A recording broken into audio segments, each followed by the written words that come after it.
చూస్తున్నాం. కరీంనగర్లో పట్టపగలే కాల్పుల కలకలం రేగింది. జ్యోతినగర్లోని పిఎంజే జ్యువెలరీ షాప్లో తుపాకులతో 5 దొంగలు చొరబడ్డారు.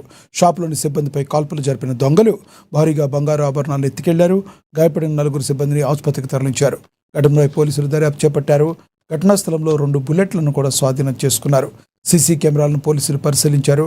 దొంగలు షాపుల్లో 30 రౌండ్లు కాల్పులు జరిపినట్లుగా సమాచారం. జ్యువెలరీ షాపుల్లోకి వస్తూనే దుండగులు సిబ్బందిపై కాల్పులు జరిపారు. జ్యువెలరీలో సుమారుగా 20 నిమిషాల పాటు పెనుగులాట జరిగింది. రెక్కి నిర్వహించి దోపిడీకి పాల్పడినట్లుగా పోలీసులు అనుమానిస్తున్నారు.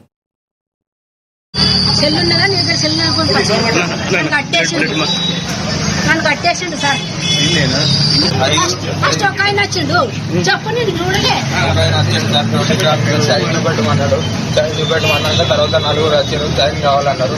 సైన్ కావాలన్నాక లోపలికి పోయారు. లోపలికి పోయినాక చూసే ఇంకొక 2 వచ్చి దాన్ని బట్టి సెక్యూరిటీ మీద అటాక్ చేశారు సార్. అందరూ ఫోటో పెట్టి నేను బాత్రూమ్ ఉంటాను. బాత్రూమ్ దగ్గర కొంచెం వచ్చింది. బాత్రూమ్ ఉన్నా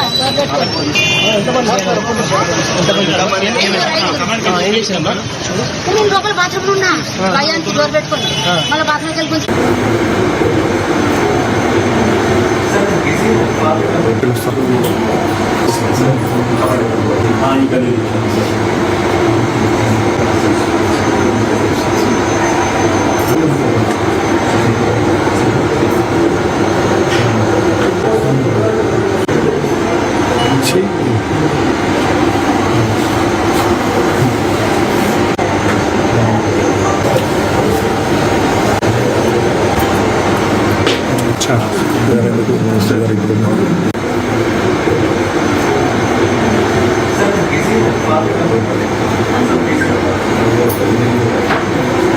బ్యాక్